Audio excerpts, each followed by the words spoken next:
Class 10th में good morning all the students. और आज हम लेंगे हिंदी मीडियम्स के लिए, हिंदी मीडियम वाले बच्चों के लिए चैप्टर नंबर 6 से हम स्टार्ट करेंगे। चैप्टर नंबर 6 से हम स्टार्ट करेंगे, अध्याय 6 से। और इसमें पूरा एक यानी जो कंप्लीट है यानी कि त्रिकोणमिति यानी 6, 7, 8 ये तीनों चैप्टर है त्रिकोणमिति के। और त्रिकोणमिति में आपके जो 6 चैप्टर है इसमें या तो एक नंबर का या फिर 2 नंबर, केवल इन्हीं क्वेश्चनों में से आने की संभावना है। या तो क्या आ सकता है 1 नंबर का क्वेश्चन या आ सकता है 2 नंबर का क्वेश्चन चैप्टर नंबर 6 में से। तो सबसे पहले इसमें आता है आपके टेबल बनाना। त्रिकोणमिति है जो टेबल है जो सारणी है वो यहाँ पर देखो बनाना। यानी कि सबसे पहले आपको ये डिजिट याद रखनी पड़ेगी नंबर, जैसे स्पेशल है, जैसे कोण है, कोण के बारे में जैसे 30 डिग्री 60 डिग्री 30 45 60 और 90, 30 45 60 और 90। तो आपको 30 डिग्री के लिए याद रखना पड़ेगा एल ए के। एल का मतलब क्या आ गया लंब, ए का मतलब आधार, के का मतलब करण। ये तीन बातें यहाँ पर एल ए के का मतलब, एल का मतलब लंब, ए का मतलब आधार, के का मतलब है करण। तो यहां पर आपको ये नंबर याद रखने पड़ेंगे 132। 132 तो देखो इनमें से सबसे बड़ी संख्या कौन सी है 132 में से, ये देखो सबसे बड़ी 1 3 2 में से बड़ी संख्या कौन सी है 3 है। तो 3 पर आप अंडर रूट लगा दो, रूट, ये रूट का चिन्ह लगा दिया। फिर 45 के लिए 132 112। अब इनमें देखो बड़ी संख्या कौन सी है 2, तो 2 पे रूट लगा दिया। 132 112 और 312 और 312, तो 312 में बड़ी कौन सी है 3, तो 3 पे रूट लगा दिया। 90 डिग्री के लिए 101 और 0 डिग्री का हम निकालते हैं तो 0 के लिए 0 11। ये आपको मेन रूप से ये तीन संख्या आपको याद रखनी है 132 112 और 312। फिर देखो इनमें सबसे बड़ी कौन सी है 3, तो 3 पे रूट लगा दो। फिर यानी जो सेकंड लाइन है इसमें बड़ी कौन सी है 2 है, तो 2 पे रूट लगा दो। और इनमें बड़ी कौन सी है 3 है, तो 3 पे आप अंडर रूट लगा दो। इस प्रकार से आप ये कंप्लीट कर लो। तो सबसे पहले तो आपको इस पॉइंट को याद रखना है मेन, ये 30 डिग्री 45 डिग्री 60 डिग्री के लिए याद करोगे तो अब ये तीन लाइन आपको याद रखनी 132 112 और 312, जो भी बड़ी है उसके ऊपर रूट लगा दी लाइनों में। और देखो जो 90 के लिए है तो 90 के लिए 101 और 0 डिग्री के लिए 0 11, इनका आपको यूज करना है। फिर देखो आपने जो क्लास 9 थी तो 9th क्लास के अंदर ये पढ़ा होगा लाल बटा कक्का के द्वारा याद किया होगा त्रिकोणमितीय अनुपातों को, लाल बटा कक्का के। तो फर्स्ट आता है ये रहता है साइन का, इसका आता है ये साइन का। दूसरा आता है कोस का और तीसरा है टेन का, यानी टेन का। साइन के लिए क्या आएगा लंब और यानी कि देखो लंब और जो कर्ण है उनका अनुपात ही साइन कहलाएगा। लंब और कर्ण का जो अनुपात है वो क्या कहलाएगा साइन। तो साइन के लिए हम यूज करेंगे लंब बटा कर्ण। जैसे आप यहाँ पे मान निकालना चाहते हो साइन 0 डिग्री का, साइन 30 का, साइन 45 का, ये डिग्री यहाँ पे लगा रहे हैं यहाँ से, साइन 60, साइन 90।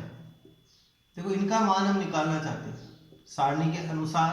देखो इसका मान साइन 0 के लिए, तो साइन के लिए कौन सा यूज करेंगे लंब बटा कर्ण। एल बटा के सब में यही रहेगा, एल बटा के लंब बटा कर्ण, लंब बटा कर्ण और लंब बटा कर्ण। और पहले मान निकालते हैं 0 डिग्री का।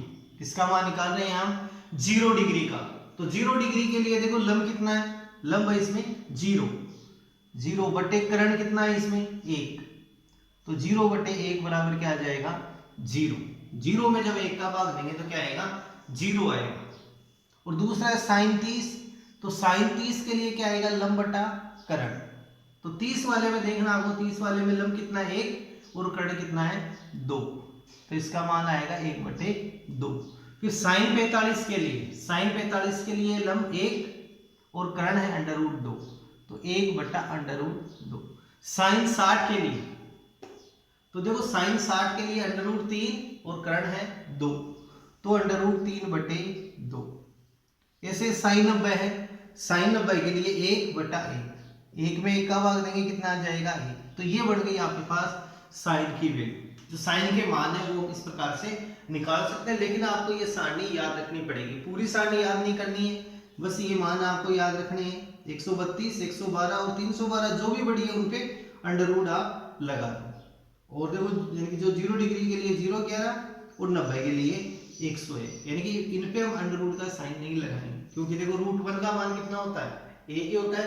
रूट 1 का मान 1, रूट 0 का मान कितना होगा, 0 होगा, इसलिए हम यहाँ पे नहीं लगाते। फिर दूसरे नंबर पे कोस का मान निकालते हैं। कोस,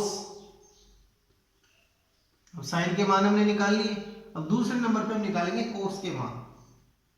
कोस 0 डिग्री के लिए, कोस 30 डिग्री के लिए, कोस 45 डिग्री के लिए, कोस 60 डिग्री के लिए और कोस 90 डिग्री के लिए। इनके मान देखो हम निकालते हैं यहाँ। कोस 0 के लिए, तो देखो कोस के लिए क्या यूज करेंगे, कोस के लिए आएगा आधार बटे कर्ण का अनुपात। आधार और कर्ण है उनका अनुपात ही क्या कहलाएगा, कोस कहलाएगा। तो आधार बटे कर्ण, इसमें भी क्या आएगा आधार बटे कर्ण, सब में इनमें आधार बटे कर्ण, कोस के लिए आधार बटे कर्ण। और अब नेक्स्ट चलते हैं 0 डिग्री के लिए। तो 0 के लिए क्या है आधार, 0 डिग्री के लिए आधार 1, कर्ण भी 1। तो यहां से क्या आएगा 1/1, और 1/1 मान किसका होता है, 1 में 1 का भाग देंगे तो कितना आ जाएगा 1। दूसरा मान है आपके लिए कोस 30 के लिए। तो कोस 30 के लिए आधार कितना है, √3/2। कोस 45 के लिए, कोस 45 के लिए 1/√2। कोस 60 के लिए, कोस 60 के लिए 1/2। और लास्ट है कोस 90 के लिए। कोस 90 के लिए आधार 0, 0/1। 0 में 1 का भाग देंगे तो क्या आ जाएगा 0। लेकिन एक स्पेशल पोजीशन देखो ये आपके पास आ जाएगी कि जब 1 में 0 का भाग देना है, यानी कि किसी भी संख्या में 0 का भाग देना है, तो आपके पास क्या आएगा, ये आएगा अनंत का चिन्ह, यानी कि इसको क्या बोलते हैं अपरिभाषित। इसकी परिभाषा हम दे नहीं सकते हैं, अपरिभाषित भी इसको कहते हैं। और ये कब आएगा, जब 0 का भाग किसी संख्या में हम देंगे, तो इसको क्या बोलते हैं अनंत, इसको बोलते हैं अनंत इन्फिनिटी, यानी अब और इसकी कोई परिभाषा नहीं है, अनंत की कोई परिभाषा नहीं होती है। तो ये बन गए कोस के मान। अब हम टेन के मान निकालेंगे। टेन के लिए इसी प्रकार से टेन के मान हम निकालेंगे।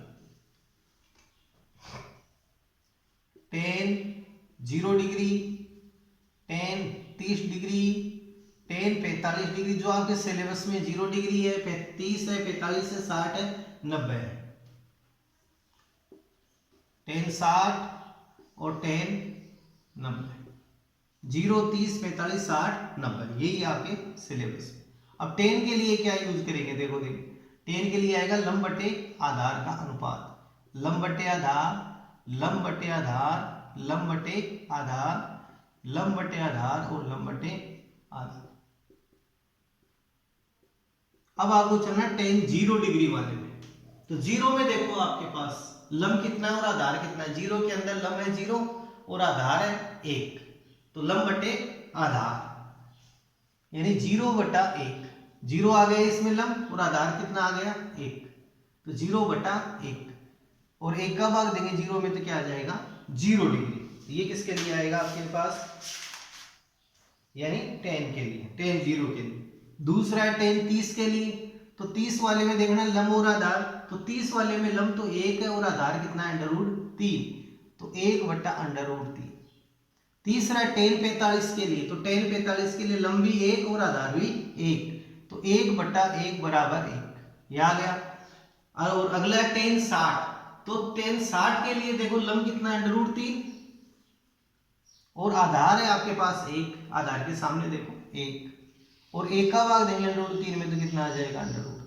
फिर है टेन 90 के लिए। तो टेन 90 के लिए लंब 1 आधार 0, तो 1/0, तो कौन सी पोजीशन बनेगी अनंत, यानी इन्फिनेटिव अपरिभाषित, जिसकी कोई हम परिभाषा नहीं दे सकते। तो ये मान किसके आ गए टेन के। फिर नेक्स्ट हम निकालेंगे कोट के। कोट थीटा यानी कोट 0, ऐसे मान निकालते हैं हम कोट के।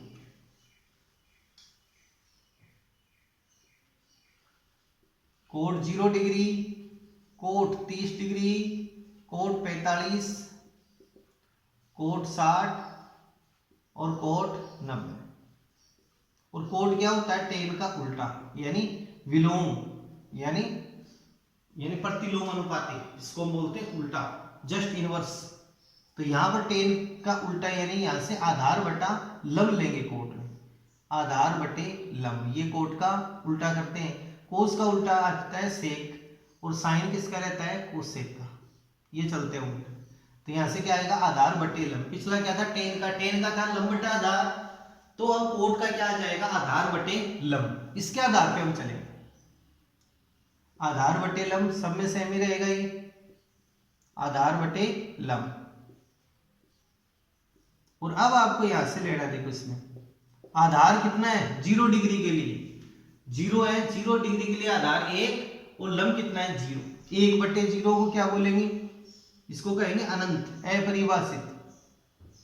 कोण 30 के लिए आधार कितना है? कोण 30 के लिए आधार है √3 बटा 1, √3 बटा 1 बराबर √3। फिर कोण 45 के लिए, तो कोण 45 के लिए कितना आधार है? 1 बटा 1, 1 बटा 1 बराबर 1।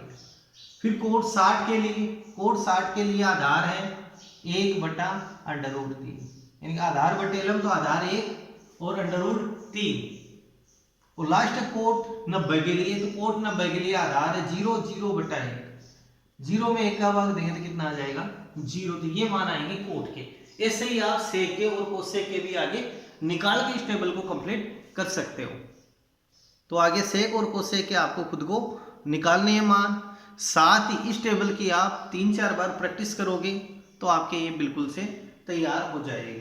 और जो भी आपको यहाँ पे जैसे मान आगे रखे जाएंगे तो वो इस टेबल की सहायता से रखे जाएंगे। अब हम चलते हैं 6.1 में, जो आगे की टेबल है, यानी कि किसके? सेक और कोसेक की। सेक के 0, फिर 30, 45, 60, 90 सारे निकालने हैं, और कोसेक के भी 0, 30, 45, 60, 90। इसी प्रकार से आपको निकालते हुए देखने, वो टेबल आपके अवश्य याद हो जाएगी, लेकिन इन पॉइंटों को याद करोगे तभी ये संभव है। अब नेक्स्ट हम लेते हैं एक्सरसाइज 6.1। आपकी प्रश्न वाली है 6.1। 6.1 का पहला क्वेश्चन देखो, और पहला क्वेश्चन है निम्नलिखित के मान ज्ञात करो। निम्न के मान ज्ञात करो।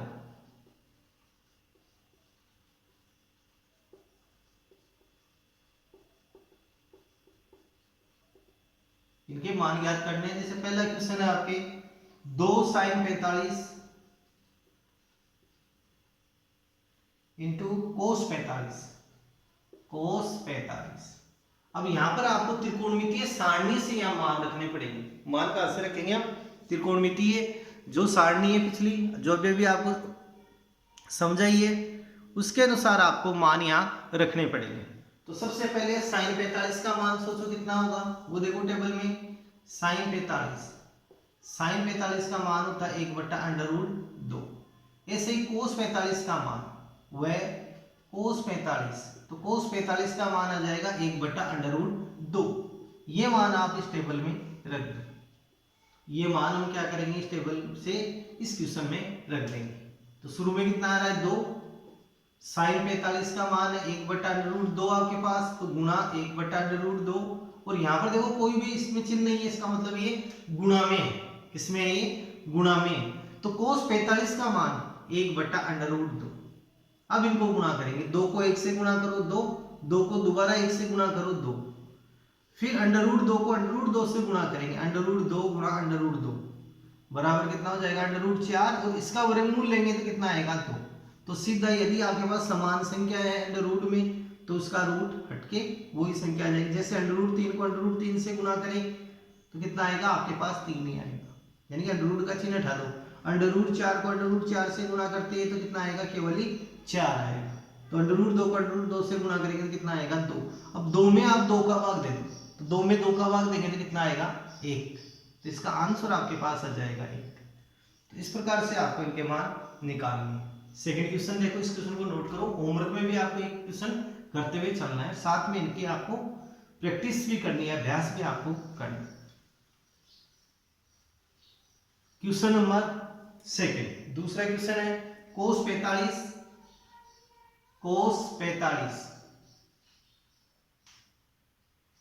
cos 60 माइनस sin 45 और sin 60, इसका आपको मान याद करना है। तो ये मान सारे हम त्रिकोणमितीय जो सारणी है उनके अनुसार इसमें रखेंगे। त्रिकोणमितीय सारणी से ये मान हम रखेंगे। cos 45 है, cos 45 का मान देखो कितना होता है, cos 45 बराबर मान आएगा 1/√2। cos 60 का मान, cos 60 का मान आता है 1/2। sin 45 का मान, ये मान आएगा 1/√2। और sin 60 का मान, sin 60 बराबर √3/2। ये सारे मान आपको त्रिकोणमितीय सारणी से इस क्वेश्चन में रखने हैं। अब आगे देखो यहाँ cos 45 गुणा cos 60 है, तो cos 45 का मान कितना आपके पास 1/√2। फिर इसको गुणा करना है किससे, 1/2 से। cos 60 का मान 1/2, फिर माइनस का चिन्ह। sin 45 है तो sin 45 का मान 1/√2, 1/√2, फिर गुणा sin 60 का मान √3/2। तो इनको गुणा करो, एक को एक से गुणा करेंगे तो कितना आएगा, 1, 2 को √2 से गुणा करेंगे तो कितना आ जाएगा, 2√2, 2√2, फिर माइनस का चिन्ह। एक को एक से गुणा कर दिया 1, 2 को √2 से गुणा कर दिया तो 2√2। नेक्स्ट है 1 को √3 से गुणा करेंगे तो √3, और इस 2 को √2 से गुणा करेंगे तो 2√2। नेक्स्ट लेना है आपको इसका एलसीएम। तो इसका एलसीएम आपके पास कितना आएगा, देखो दोनों के हर समान है, यहाँ जो दो भिन्न है तो दोनों भिन्नों के हर समान है, यानी 2√2 और 2√2 हर। तो इसका लघुत्तम भी कितना आ जाएगा, 2√2। तो इसका लघुत्तम आएगा 2√2। अब इस पद का भाग इस पद में देते हैं, यानी कि जो हर है हर का भाग किसमें देंगे, एलसीएम में, यानी हर का भाग देंगे एलसीएम में। फिर जो भी यहाँ से आएगा आपके पास भागफल, तो उस भागफल को किससे गुणा करेंगे, अंश से, कि भागफल गुणा अंश। ये स्टेप चलेगी आपके पास कि भागफल को अंश से गुणा करेंगे। तो 2√2 का भाग 2√2 में देंगे तो कितना आएगा भागफल 1, 1 को 1 से गुणा करेंगे तो 1, माइनस 2√2 का भाग 2√2 में देंगे तो कितना आएगा 1, 1 को √3 से गुणा कर दो √3। और आगे हम इसका हल ज्ञात नहीं कर सकते, तो ये इसका आंसर है आपके पास 1 माइनस √3/2√2। ये इसका हल आ जाएगा क्वेश्चन का उत्तर। तो इन क्वेश्चनों की आपको प्रैक्टिस करोगे तब जाकर आप इनको सीख पाओगे। तो ज्यादा से ज्यादा ऐसे क्वेश्चनों की आप प्रैक्टिस करो। क्वेश्चन नंबर 3 देखिए, तीसरा क्वेश्चन, तीसरा क्वेश्चन है sin square 30 degree. Question number तीसरा है sin square 30 degree plus 2 cos square 45, 2 cos square 45 plus 3 tan square 60, plus 3 tan square 60। ये मान है आपके पास। अब देखो ये सारे मान आपको जो त्रिकोणमितीय सारणी है उनके अनुसार इसमें आपको रखने हैं मान। तो पहले आ रहा है sin 30, sin 30 का मान आप रखो, तो sin 30 बराबर 1/2। cos 45 का मान आप रखिए, तो cos 45 का मान है 1/√2। tan 60 का मान, तो tan 60 का मान होता है √3। ये मान हम कहां से रखेंगे, त्रिकोणमितीय जो सारणी है, जो आप अभी सारणी बनाओगे या प्रैक्टिस करोगे उस सारणी के अनुसार हम इसमें मान रखेंगे। अब नेक्स्ट देखो यहाँ से sin स्क्वायर 30 है, sin स्क्वायर 30 डिग्री है, तो sin 30 का मान रखो, फिर क्या करेंगे उसका स्क्वायर करेंगे, उसका वर्ग कर देंगे। तो sin 30 का मान है 1/2, फिर देखो sin 30 पे स्क्वायर है तो इस पद पर भी स्क्वायर हम लगा देंगे, प्लस 2 संख्या है केवल। cos 45 का मान रखो, cos 45 का मान है 1/√2, फिर इसका आपको स्क्वायर करना, प्लस 3 tan 60 का मान √3, फिर इसका स्क्वायर करना।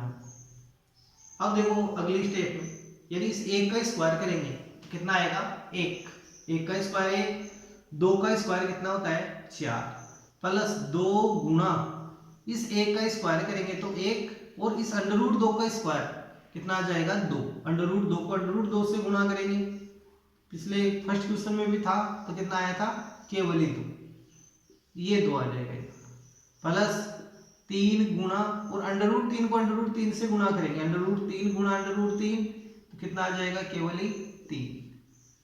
ये स्टेप आपके पास आ गया। 1/4 प्लस 2 से 2 कैंसिल हो गई, यहाँ पे कितना बच जाएगा 1, प्लस 3 को 3 से गुणा कर दो 9, और 9 में 1 को जोड़ दो 10, प्लस 1/4। अगली स्टेप देखो 1/4 प्लस 10, और इसका लघुत्तम लेते हुए आगे चलना। तो इसका लघुत्तम लो 4 का और 1 का, 1 का और 4 का लघुत्तम कितना आएगा 4, 1 का और 4 का लघुत्तम कितना आएगा 4 आपके पास। तो 4 आ गया लघुत्तम, इसमें 4 आ गया लघुत्तम। 4 का भाग 4 में देंगे तो 1 को 1 से गुणा कर दो 1, प्लस 1 का भाग देंगे 4 में, 4 बार 4 को 10 से गुणा कर दो तो 40, 40 में 1 को और जोड़ दो 41/4, या तो ये आंसर है, या फिर इसके आप मिश्रण भिन्न बनाकर भी लिख सकते हो। 4 का भाग 41 में तो 10 बार, शेष फल कितना बचेगा 1 और 4, यानी 4 का भाग देंगे 41 में कितनी बार 10 बार, ये 40, शेष फल 1 तो 1/4, इसका आ जाएगा 10 सही 1/4 आंसर आपके पास आ जाएगा। नेक्स्ट क्वेश्चन देखो, क्वेश्चन नंबर 4। नेक्स्ट क्वेश्चन है 4th आपके, 4th वाला क्वेश्चन देखो। क्वेश्चन नंबर 4th है 3 sin 60,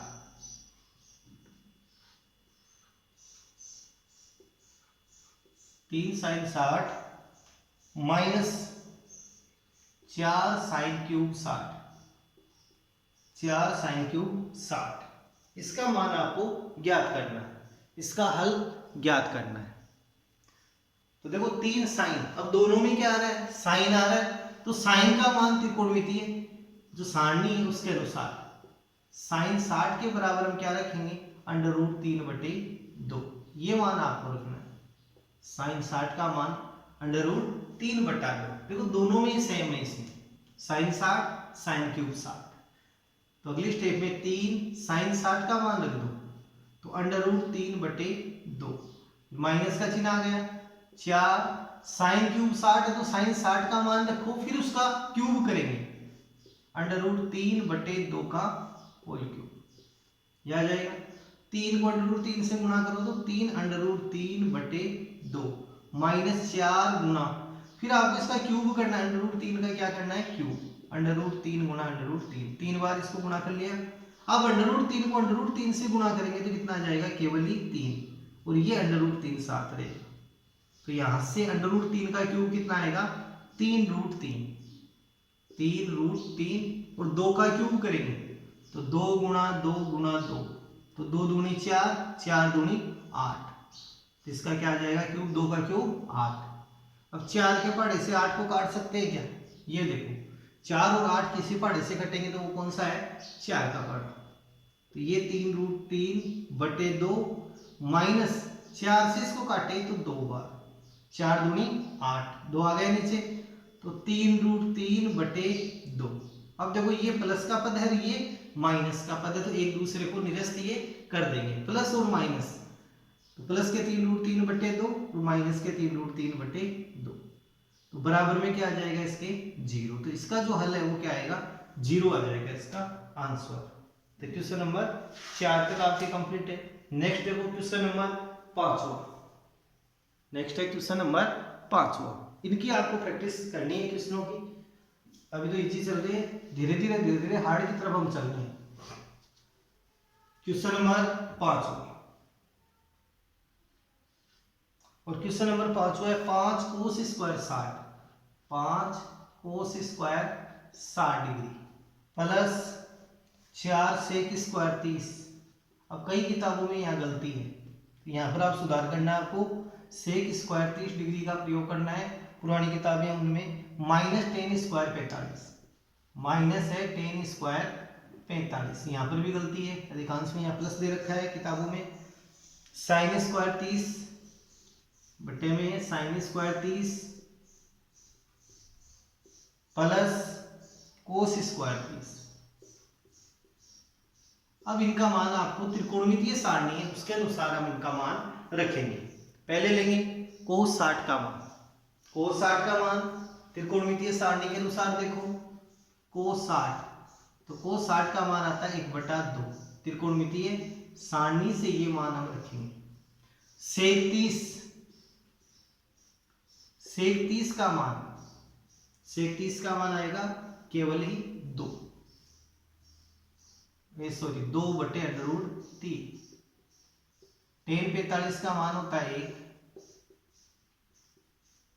नेक्स्ट है साइन 30, साइन 30 का मान 1/2 और कोस 30 का मान, कोस 30 का मान होता है √3/2।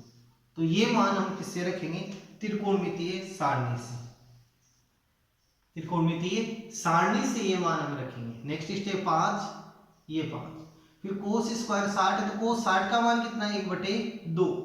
तो 1/2 का स्क्वायर हम करेंगे। कोस स्क्वायर 60 है तो इस पद का भी क्या करेंगे? स्क्वायर करते हुए आपको लेना पड़ेगा, यहाँ स्क्वायर करना पड़ेगा।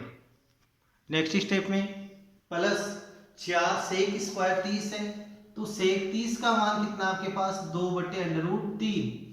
तो 2/√3 का whole square minus tan square 45, tan 45 का मान 1, तो 1 का स्क्वायर बटे में फिर है साइन स्क्वायर 30, तो साइन 30 का मान 1/2, तो 1/2 का स्क्वायर प्लस कोस 30 का मान है √3/2 और इसका स्क्वायर। अब आगे देखो, यहाँ पर इस 1 का स्क्वायर करेंगे 1, 2 का स्क्वायर कितना आ जाएगा? 4, तो 5 गुणा 1/4। 1 का स्क्वायर 1, 2 का स्क्वायर आ गया 4 प्लस 4 गुणा 2 का स्क्वायर करें 4/3 माइनस 1 का स्क्वायर 1 बटे में 1 का स्क्वायर 1, 2 का स्क्वायर 4 और √3 का स्क्वायर केवल 3 और 2 का स्क्वायर 4। अब इस पद का एलसीएम लेते हुए जोड़ेंगे, 5/4 हो गया है प्लस 5 एकम 5/4, 4 को 4 से गुणा करो 16/3 माइनस 1। इस पद में इस पद का लघुत्तम एक साथ ले लेंगे, इनका 1/4 प्लस 3/4। पहले आपको इन पदों का लघुत्तम लेना है, इसके नीचे कुछ नहीं है तो एक मान सकते हैं हम। 4 का, 3 का और 1 का, इन तीनों पदों का लघुत्तम क्या आएगा? 12। 4, 3 और 1 का लघुत्तम, इसका लघुत्तम आ गया आपके पास 12। इस पद को पहले हम हल कर रहे हैं। 4 का भाग देंगे 12 में, 3 बार 3 को 5 से गुणा कर दो तो 15 प्लस 3 का भाग 2 12 में, 4 बार 4 को 16 से गुणा कर दो 64 माइनस 1 का भाग देंगे 12 में, बराबर 12 को 1 से गुणा कर दो 12, कि जो इसके ऊपर के पद हैं ये आ जाएंगे यहाँ से इसका हल। अब इसका लघुत्तम लेंगे 4 और 4 का, तो कितना आएगा? 4 आ गया लघुत्तम। 4 का भाग देंगे 4 में 1 बार, 1 को इस 1 से गुणा कर दो 1 प्लस 4 का भाग 4 में देंगे 1 को 3 से गुणा कर दो 3। अब देखो इन पदों में यानी 64 और 15 को जोड़ दो आप, कितने हो गए? 79, 79 माइनस 12/12। नीचे वाले पद में 3 और 1 4, 4/4। 4 में 4 का भाग देंगे तो कितना आ जाएगा? यहाँ से 1 लिख सकते हैं। अब इस 79 में से 12 को घटा दो तो 67/12। फिर इसमें भाग देना आपको 1 का, तो इस 1 का भाग देंगे तो हमारे पास क्या आएगा? 67/12 ही इसका आंसर आ जाएगा। तो क्वेश्चन नंबर आज 5 तक हम कंप्लीट कर चुके हैं। इसका जो नेक्स्ट वीडियो है उसमें लेंगे क्वेश्चन नंबर 6 से आगे। लेकिन इन क्वेश्चनों की आपको प्रैक्टिस कंटिन्यू करनी है, प्रैक्टिस करोगे तभी आपको ये क्वेश्चन आएंगे। और साथ में जो सारणी है तो सारणी को डेली आप एक बार उसको रिपीट करते रहो, तो आराम से 5-6 दिन में आप पूरी तरह सारणी सीख जाओगे। लेकिन प्रैक्टिस करने पर ही ये संभव है, इसलिए अभ्यास इनका ज़्यादा से ज़्यादा करो क्वेश्चन का।